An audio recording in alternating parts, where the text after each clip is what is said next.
Hey folks, thank you so much for joining us for Meet Music Knoxville. It is the radio show where I, your host, Nick Horner, have no clue who I'm talking to. But we find out over the course of about 45 minutes to an hour. And I'm excited today to welcome Brooks Coker to the radio show. We were talking about podcasts earlier. Before I get too far along into this, let me first thank Real Knoxville Music sponsors, Raven Records and Rarities, and Hutch and Howard Realty of Keller Williams. Thank you guys so much for supporting the station, supporting shows like this, and helping build community all throughout Knoxville. And with that, we should start to talking. Brooks, dude, thank you so much for joining me. Yeah, of course. I was just telling you, it took me all under 5 minutes to get over here. So yeah, and now, so you have lived in South Knox how long? Probably about a year and a half now. Year and a half. And are you originally from Knoxville? Grew up in Arkansas, Fayetteville, Arkansas. Yeah. It's actually a quite similar vibe, city feel, city size to Knoxville. But have lived in the area for about 6 years. Yeah.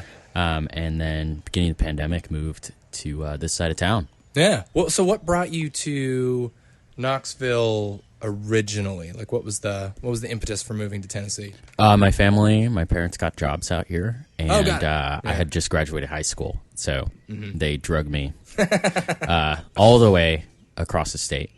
Yeah. Yeah. Well, glad to have you, because it seems like you're just like one of those people, and a lot of times when I have guests on this show, I come in being like, well, I've heard your name like a billion times, and with you, it's into the trillions, I think.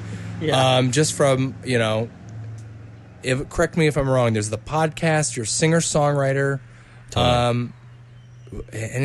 Anything else, like juggling national champion or anything like that? No. I'm juggling this concert series I just started up, so. That's right. Yeah. That's right. Mm-hmm. Is it the Garden? The Aspen Audio. Aspen Audio. But we're doing a garden party. That's what I was thinking. We got rained out, but we're rescheduling. Maggie, Noah, and Tharp are hosting it, so. Yeah. Great. So let's take this bit by bit, because I want to make sure absolutely. we cover everything. It seems like you're up to a lot of great stuff. Let's start with you, with Brooks, the singer-songwriter. Where did music come from for you? Did you start at an early age or kind of late, or how did this become part of your life? Yeah, pretty early. I think I got my first guitar when I was 5, just like a miniature kid-sized guitar. But I was fortunate that it wasn't just like, your first act, Walmart guitar. Your parents were like, we'll get him an instrument, and if he likes it, we'll upgrade. They just went for it, got me a really nice small person guitar, and at like the age of 5, and I still have it. It's in my house. Nice. And it just needs new strings. But could imagine that. Yeah. Let me back this mic off from you for a second. This one? Yeah. Yeah. Okay.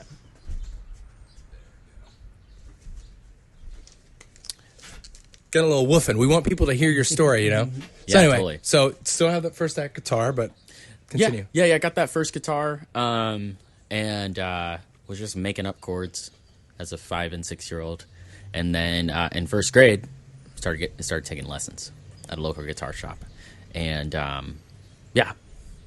and took lessons all the way, I think on and off, but all the way through high school. What kind of lessons were they? Were they like just sort of standard learn the chords, or like classical guitar or jazz, or all the above? Kind of all the above. Mainly kind of learning chords, but I got into learning like more picking, and I don't pick as much anymore.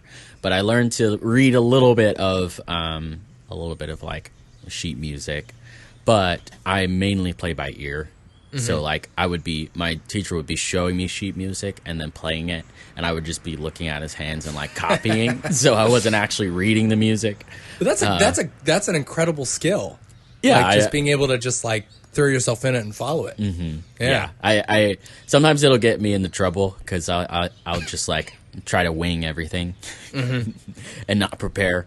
But yeah, I mean, I definitely lean into that strength of being able to hear things and pick it up and kind of guess my way through certain situations. But yeah, so I learned pulled from like a lot of different styles, a lot of blues and rock and jazz in those lessons. But what really like pulled me into the singer-songwriter scene, falling in love with that, was I used to play at our Fayetteville Farmers Market. And similar to Market Square here in Knoxville, but it was like a town square. So it was like there was a block, and there was like one building on that block, and then there were 4 roads around it, and then there were shops around that main road. So it was a literal square, you know. Oh yeah. And then like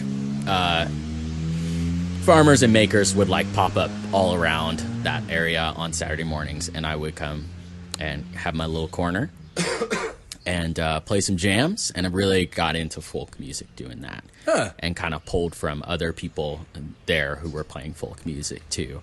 And so specifically, you sort of identify as folk. Yeah, I would say indie folk. Yeah. Cool. What's the folk music that you? What are some of the songs or tunes or things? What were the first things you fell in love with in like folk music?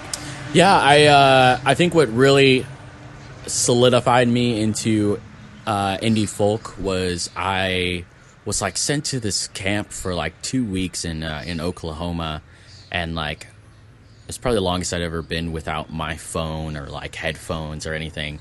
And like for some reason there was just like a set of counselors that just loved Bon Iver. So I just like I'd never heard anything like it, but it was like 2 weeks of listening to just the Forever, that album, and I was like, I don't know what this is, but so that like that did it for me. And then I had some other folk adjacent influences, but that really like pulled me into the genre. And then from there, it just kind of blossomed and spanned. So before folk, though, what was I love asking this question. What was the first 25? You're 25? 24. 24. Yeah. So you probably did.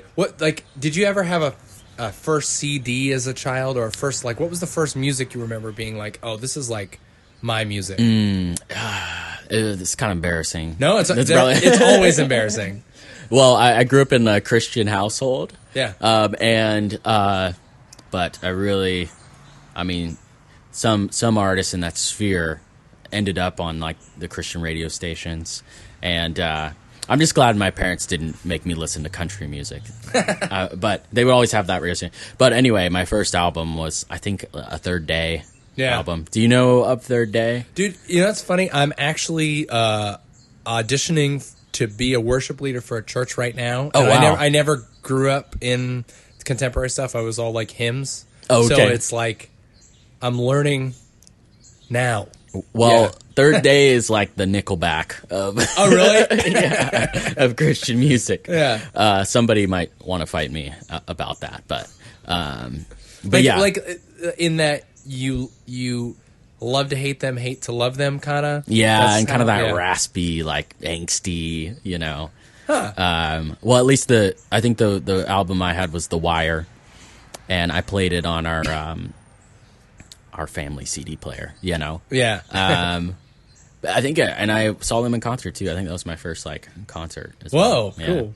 Now, do you bring that rasp and that sort of thing into? Do you find that like affects sort of the music you're making now in any way, or was that of a time? Not really. I kind of go in phases of like listening. So if I'm like, well, not that style of like rasp, maybe the angst though. Yeah. So like sometimes when it's weird. I'll be like writing softer music, but listening to like really hard stuff like Manchester Orchestra. Yeah. And some other like really hard, fast, angsty stuff, or like the Front and Bottoms, and I'll be writing like really soft stuff, or vice versa. I'll be like writing really fast, like strummy, harder stuff, and I'll be listening to like really sweet melodic things. Yeah, it's kind of weird.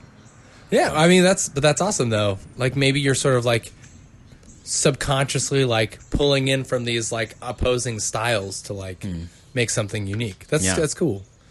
Yeah, you know what's funny? You have to excuse me. I usually come into this with like a good like a good like 3 sentences of like, I've listened to your music and this is what I like and these are the things I want to talk about. And unfortunately, in the insanity of getting COVID last week, Oh, no. I did not get the chance to do my review, but I can't wait to check out your stuff. For sure. Yeah. Well, I only have a few things out there at the moment. Where do we find them? Like, Well, I've got a demo and a full song on Spotify and Apple, okay, and whichever other ones I signed up for. cool. What's the tune? I've got a tune's demo of Suttree. Okay. And I'm working to remaster it and finish it with new tracks and new mastering. And then my other one out is called Eustace, and that's a fully produced song. Yeah.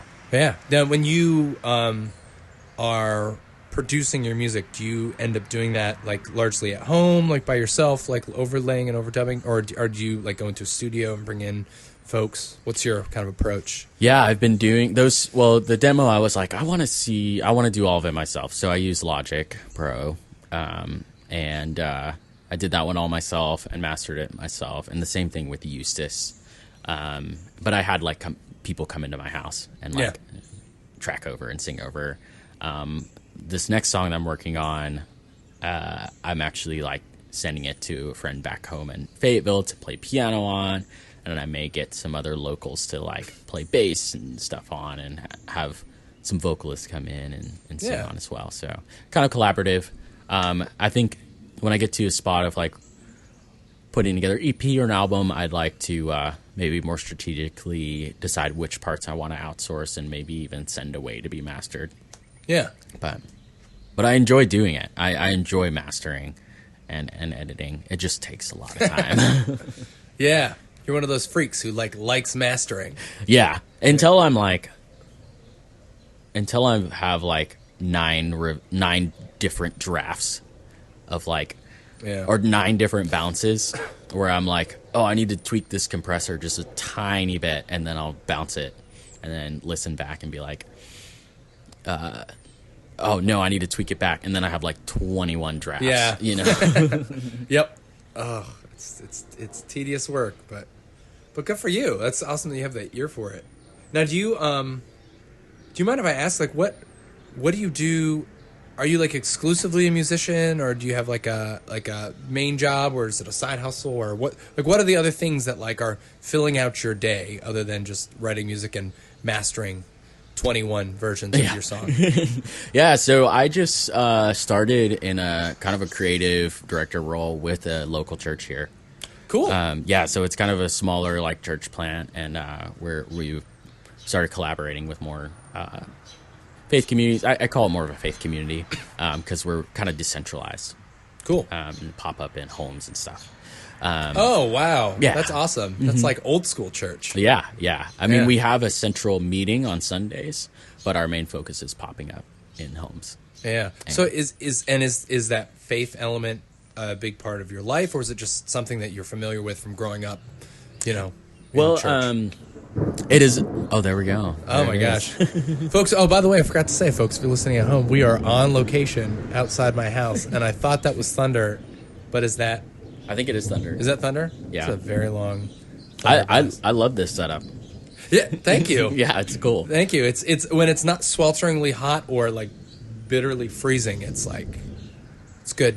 Awesome. Yeah, it's good hang location. It's a good time of year. Yeah. For it. Anyway, I'm sorry. Go ahead. But yeah, faith's a big thing for me. And I think I'm at a point where I'm like taking more ownership of it and like recognizing the growing up aspect of it, the kind of foundational formation of it, but kind of being... I feel like that's the thing for your mid-20s is kind of what are you taking ownership of, and like what direction do you want to take it. So I'm very it holds a front seat in my life, and I'm glad that I get to mesh different aspects of my life and passions with that.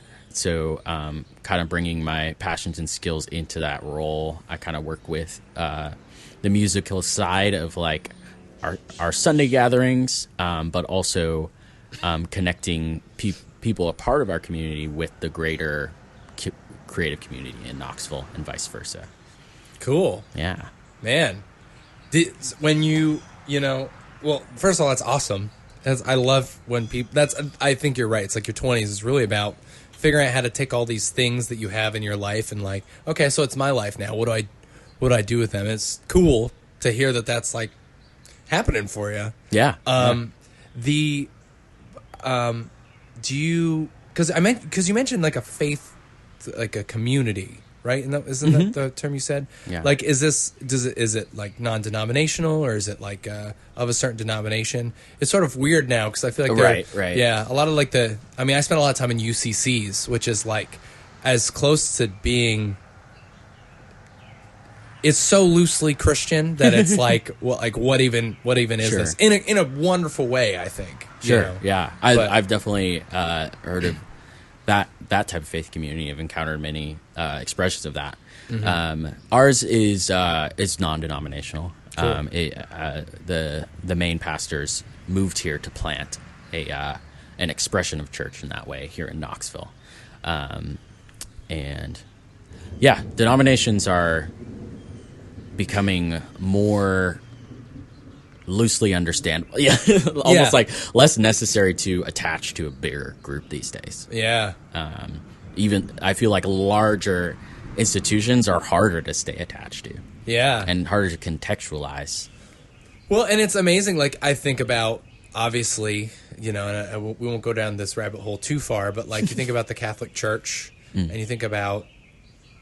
Like there's something beautiful in like that massive amount of resources being able to do something, you know, and that's where like denominations of that scale are just like God, this is amazing and it's powerful, but it's also like, you know, when you have something that big, it's like there's to say that everyone is on the same page with what they believe is like, you know, like it's really complicated. Yeah, it's very complicated. It's Yeah. Yeah. Yeah. Well, I don't want to dive off that road too far. Talk to me more about your writing. What is the stuff you like to write about? Yeah, I think so. The song, both Suttree and Eustace, which we can kind of hone in on, since those are the ones people can listen to today, were written around the time of like isolation and COVID and. What do we even call it anymore? There were so many words to describe. Lockdown, there's the word. That were kind of written in my processing.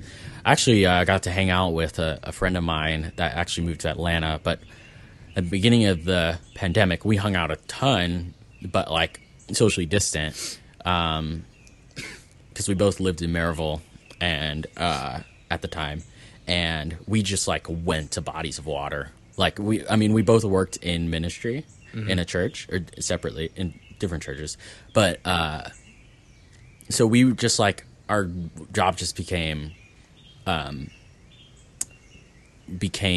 virtual, and a lot of aspects of our jobs just went away. So like we just spent a lot of time just like going to the little river or like going to different bodies of water and just like sitting there and just talking and throwing rocks. And I also, when I moved back to Knoxville, I found myself at Suttree Landing a lot. Yeah. And just like taking it in and just processing with like just and it's that pattern started to come back for me.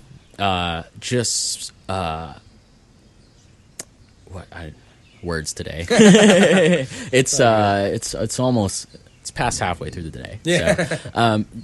So, just pondering. There's another word for it, but just like water, like how powerful water is, and like all the metaphors behind water. Like just really just like leaning into that and letting myself go down the rabbit hole of just like being super meta and creative about just this one element. Yeah. So Suttree kind of came out of that, and there's a lot of river language and like flow language. And then Eustace hones more on the aspect of change. Mm-hmm. So both of those are like processing during lockdown. A lot of change happened for me.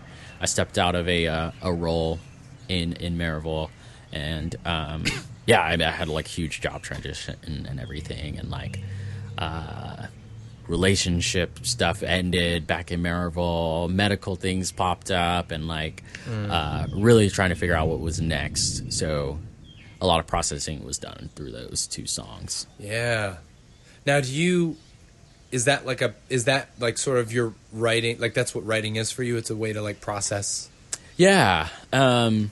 It's a way to process, and I also hope that it like helps others process too. Yeah. Like I want people to take away something and like identify and feel affirmed in that of like, yeah, I felt that too, you know? Yeah. I sometimes I try to write more poignantly. I stink at writing love songs of like, I knew it was you at first sight, or like, yeah, you know, very like to the point, high school rom-com type songs I can't do. Yeah. But if I'm like, oh, I just stared at this river for 3 hours, you know? Yeah. And this is what the river said, you know? It's yeah. More processing. Yeah, it seems like more rooted in almost like a poetic approach. Mm-hmm. You know? It was funny, I just played a gig with, why is this happening to me? I can see his face. It was literally last night. I just can't think. Zach Miles. Yeah, yeah. And it was amazing. Like, he sort of had a approach similar to, it sounds like what yours is in sort of defining, you're sort of like writing situationally. Yeah, yeah. Yeah. Yeah. Yeah, I've had a lot of conversations with Zach. Yeah. about just like meta songwriting and yeah. Well, you know, it's funny when you're saying that thing about the river. I can't help but think of this like I did a Taoism class in college, and it was talking about this idea of like the Tao of water, and the idea that it's like sort of just it just flows. You know what I mean? It's like, and the trick is, it's like if you're like sort of one with the water, like you find a path of least resistance. You know, like water does. You know, it's cool. I don't know. It's amazing that just like historically, throughout like all of these religions, like water has played such a it's like a life force. But man, I'm really just diving off the deep end with this stuff. But anyway, how are we doing? We're getting some sprinks in here, just a little bit. Yeah. So, are you a prolific writer? Do you write a lot, or do you write? Not as much as I'd like. You know, with all the things we mentioned that I'm pursuing and trying to do well. I have to like intentionally set aside a time. Yeah. Set time aside to write. I was just looking at my calendar with all the podcasts and event stuff, and I'm like, all right, the next couple weeks, I probably won't be able to work on my own stuff, unfortunately. Yeah. But I think it's something I have to like remind myself of like, yeah, if I don't get time in to work on my own stuff this month, I'm probably going to be pretty like sad and depressed, and then be like, why am I sad and depressed right now? And it's like, I haven't worked on anything for myself. You know? Yes. I love what you were saying before about you not having, like, needing space for yourself, you know, in your writing. I just like that, because I'm the same way. It's like if I don't write, you know, every now and then, or, you know, whatever, it's like I just notice I'm like a little irritable, and I'm like, well, haven't had enough me time. Yeah. Well, for me, it's the same as like getting out to the mountains or going for a hike. I'm like, why do I feel trapped? And I'm like, oh, I haven't gone for a hike in like 3 weeks, you know? And I'm sure you can relate, like kind of being in the artist promotion world, like doing radio, doing podcasts, like myself doing podcasts and putting shows together. And like, I very much want to promote Knoxville artists. But then I can realize, usually when it's too late, that I haven't done anything for myself, you know? Yeah. Well, this is a good segue into this. Talking about your podcast, like, where did this idea come about, and, you know, what is it that you're actually like looking to do with this thing? Yeah. So, I started Aspen Audio, which is like my overarching like production company. So I'm doing the podcast and the live shows under that. And, I think myself and many others have been asking the question of like, why don't Knoxville artists feel super connected to Knoxville, like the community? I mean, maybe to an extent, but of like, Yeah, I think the average person on the street, onto this street, or Sevier Avenue, or Gay Street, could probably name like 2 Knoxville artists, or 1, you know, or the person they saw at Barley's last weekend, you know. So, yeah, I think there's a gap between Knoxville creatives and their community. I think there's a lot being done towards that. I think of things like Maker City Summit and like Dogwood Arts Festival, and you know, all the things, that names we both know, people who are doing great things. And I wanted to do something to add to that question of like, why aren't Knoxville artists connected as much as I'd like them to be to their local audience, and then also wanting to connect the local community to more creatives. Yeah. And each other. Yeah. But I also really, really love, I just love commentary podcasts, or just like commentary in general. One of the biggest ones for me, the artist Radical Face, he did a commentary album in tandem with an album he put out, and like every single song he talked about how he wrote it. And then like I was listening to Song Exploder and also Sylvan Esso. They did probably one of the most unique commentary podcasts on their most recent album, Free Love, I think is what it's called, or the album name. But anyway, so I came up with the idea of doing just bite-size episodes, one song at a time. Just like, I sat down for like almost 2 hours with each artist, just talking about themselves and 2 to 3 songs that they've written, and then I've just been breaking them up into just one song at a time, just little short episodes. And it's been a really unique way for our listeners to hear more about the artist. That I know a lot of times artists say like, "Oh, I wrote this song on my way back from Vermont," you know. Yeah. You know, classic stage banter. Right. Yeah. Stage banter. Exactly. But it's like, I wanted to give them space to expand. Yeah. Because they're not going to take 15 minutes to be like, well, actually, like, this really hits on like the tension between some family drama I had, you know. Yeah. Well, you know, it's funny. It's like sometimes like artists need that person on the other end to be like, no, talk about this, in order to like understand it themselves too. So that's real cool, man. Yeah. So that's been a lot of fun putting together. How many episodes have you done? I'm about to put out the 11th tomorrow, and I'm probably going to go to like 18 to 20 and then be done with the first season. Yeah. But I've featured 5 artists so far, and I will probably do maybe 7 or 8 this season. Cool. Yeah. And then the next season will probably look different. But also the shows I've been putting up. So also I really enjoy like intimate spaces, intimate concerts. I listened to Aziz Ansari's last he did a what do you call that?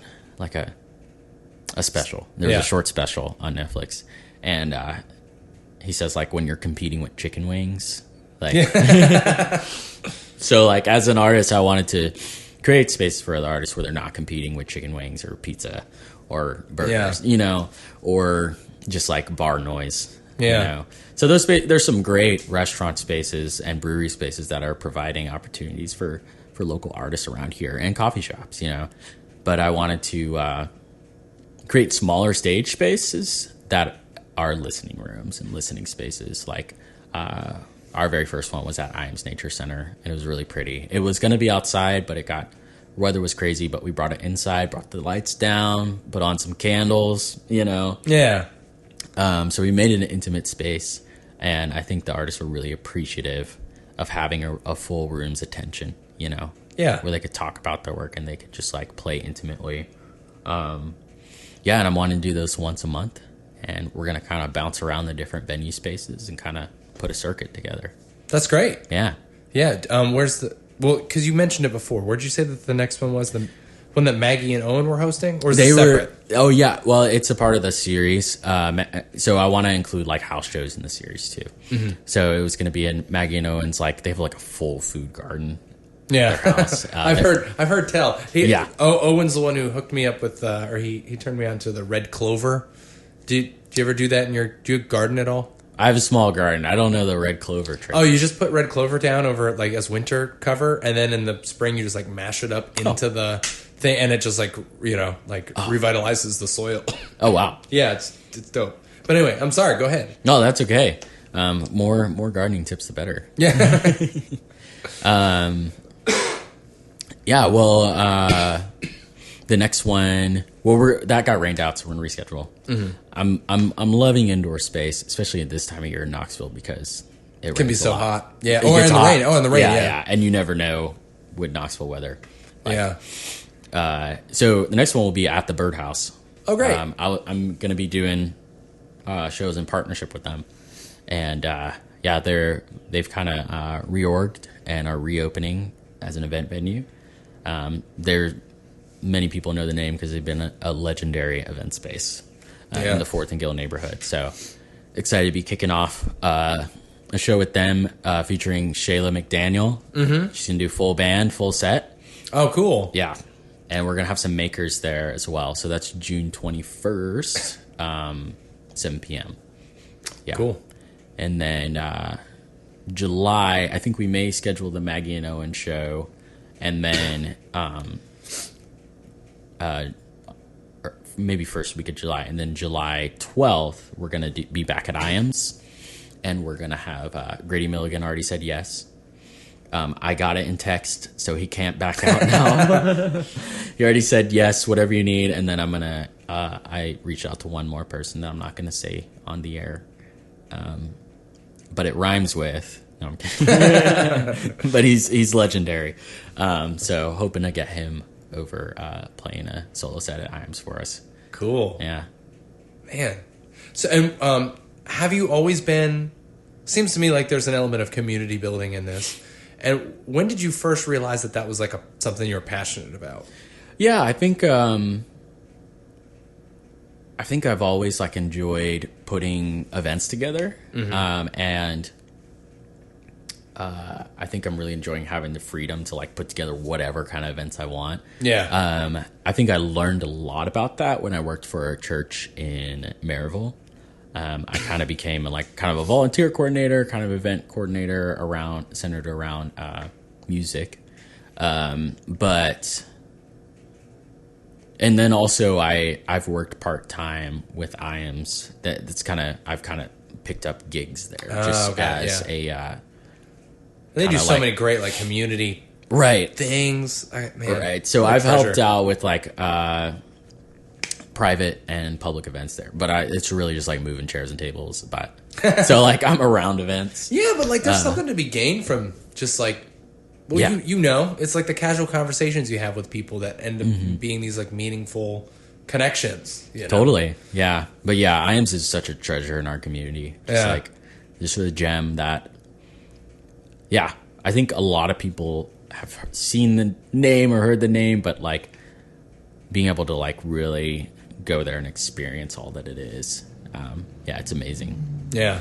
That's cool. You get to work there too. That's like, that's like, it's like being one of the people in the costumes at Disneyland.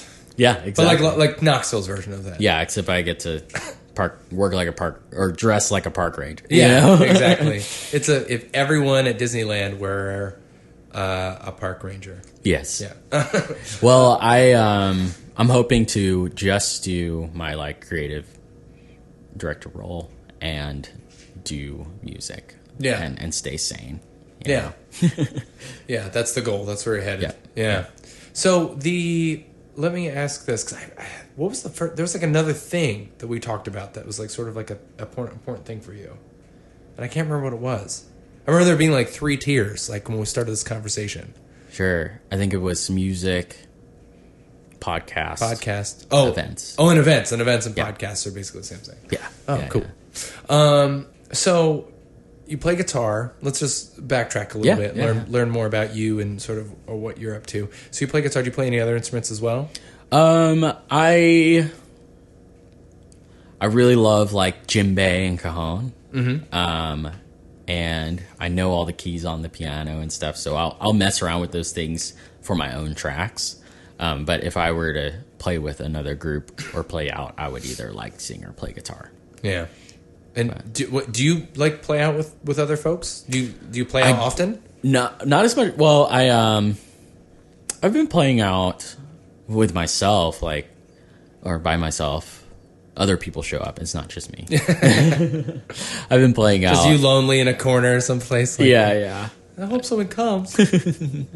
But kind of around once a month. This year. What are your favorite spots to play? Oh, I was just telling somebody I played at Dogwood Art's First Friday Gallery. Oh, cool. That was. Is it in that building that they have, or was it outdoors? City? Yeah. Yeah, it was in the Old City Gallery. It was amazing, and they're great people, and like take care of their people well, and take care of their guests really well. Yeah, and it was a really good like sonically well.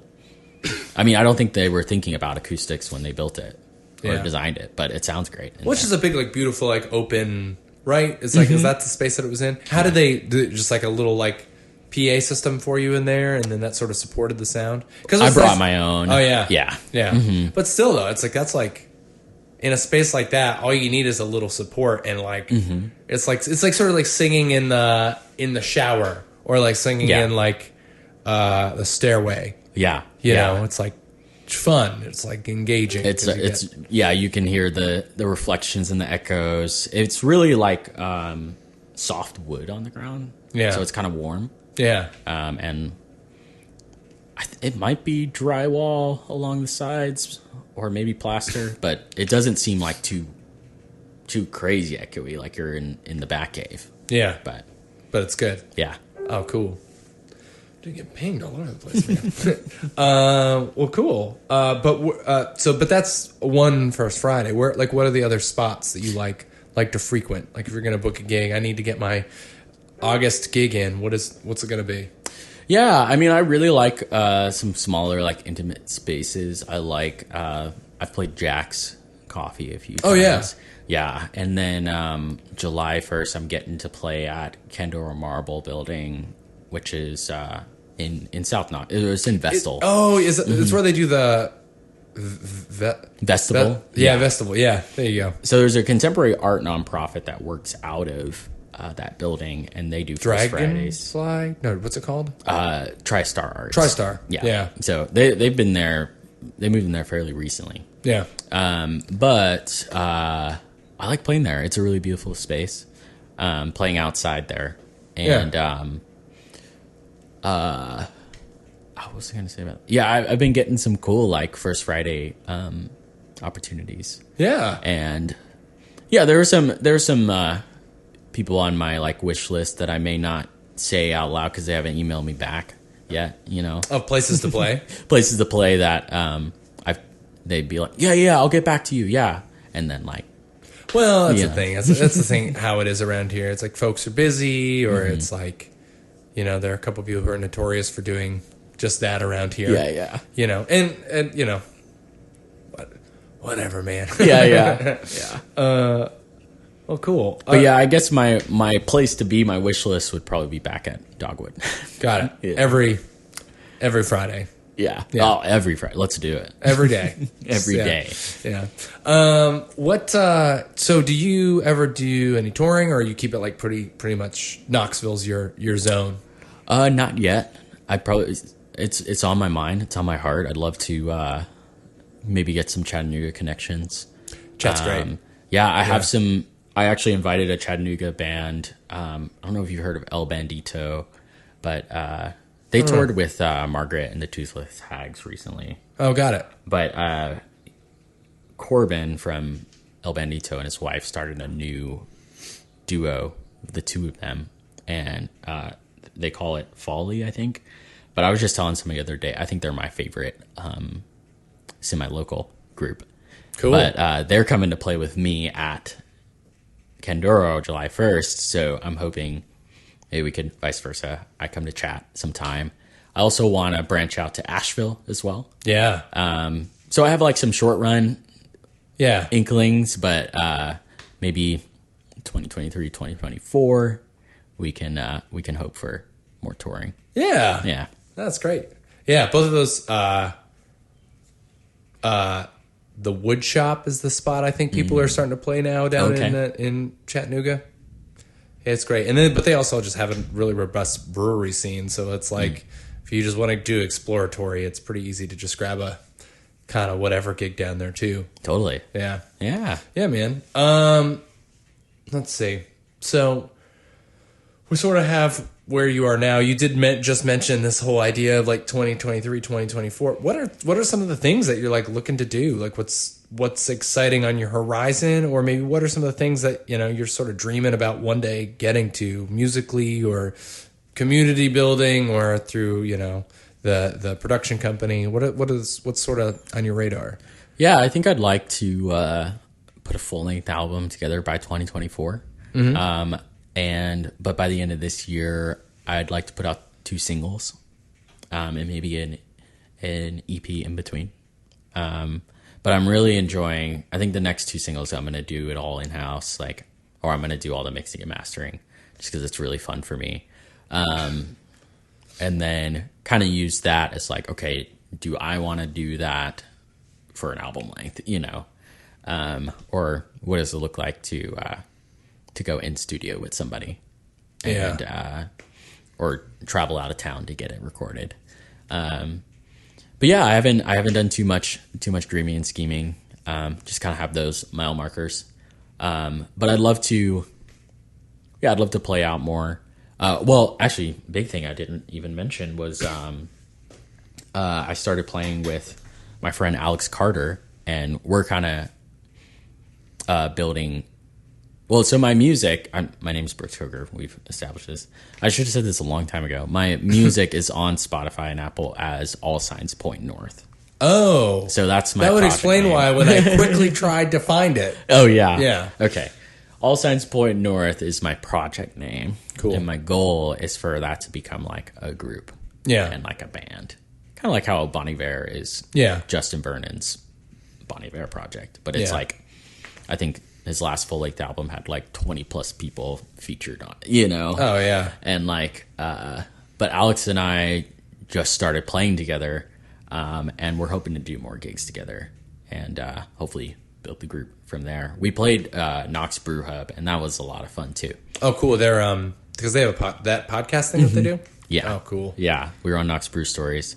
But that felt like a tour in and of itself, because we practiced for like 2 weeks straight. We hadn't played together yet. We had like shared a set at Jack's, but I don't remember where. Well, we were out practicing at World's Fair Park, and then we ended up just like going under the bridge and like playing a few songs and like practicing throughout that whole week. And then like the next day we were at Dogwood Arts, and then like 2 days later we were at Knox Brew Stories.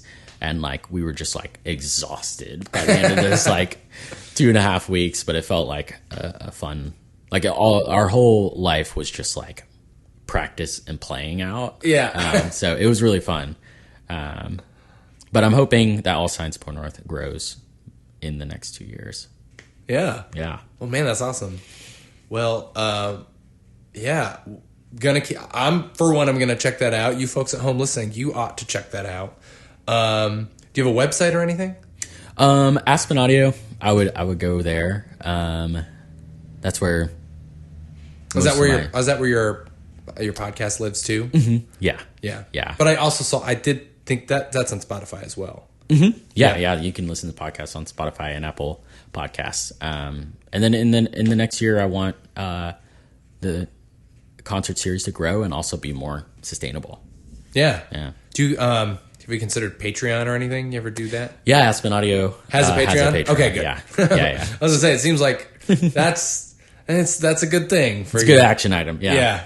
Good. Man, we're actually to the end of the time. It was just flew by. It was Yeah. great to chat with you, man. For sure. I appreciate your time. So this will come out at the end of this month. So unfortunately, a couple of those events that you mentioned will be gone. But it's okay, folks at home. You know how this works. We get these interviews in when we can get them in. Totally. Remind us of the July dates that you have coming up. Yeah, so July 1st, I will be playing at Kendor Arts, or I'll just say that again. Yeah. Yeah, so July 1st, I'll be playing at the Kendor building for TriStar Arts First Friday reception. A set after me will be the group Folly from Chattanooga. And then July 12th will be an Aspen Audio concert featuring Grady Milliken and another artist that has not been announced yet. And then be on the lookout for more Aspen Audio concerts. We'll probably be doing another garden show in July. And we're going to have an email list set up on the website as well. Cool. Amazing, man. Yeah. Great to meet you. Yeah, what an nice awesome to meet way you to too. connect. Yeah. We're South Knox buddies. Totally.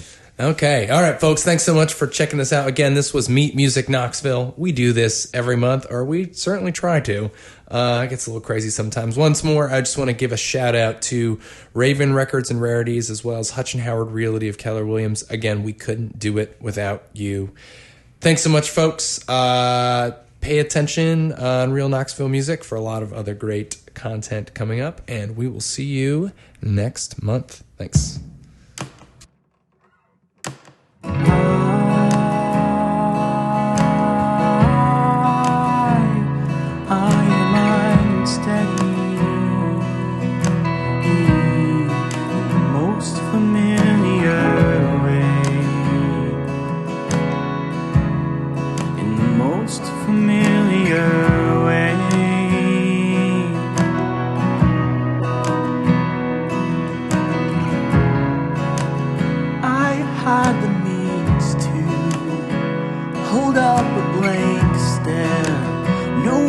Tell what was going on with me, what was happening under there. Then you came and you set me apart.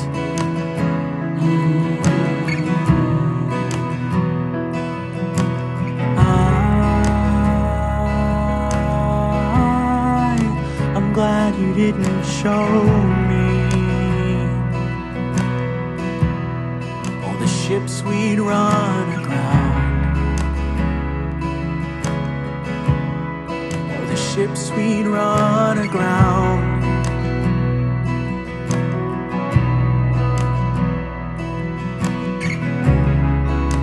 She had a dream and she had a purpose. The greater the gift, the greater help needed to carry.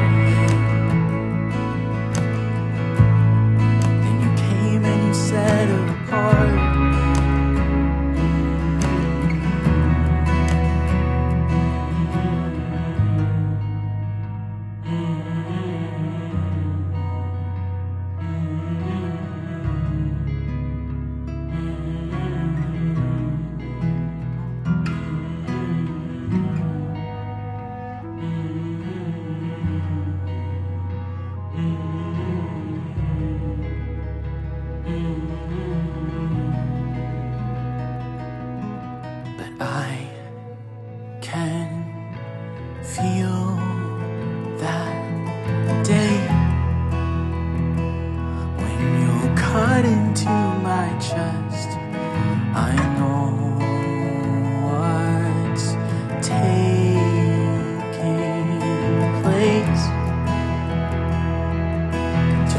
Substantiate, I know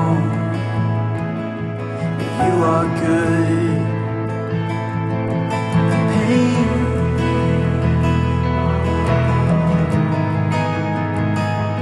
I know.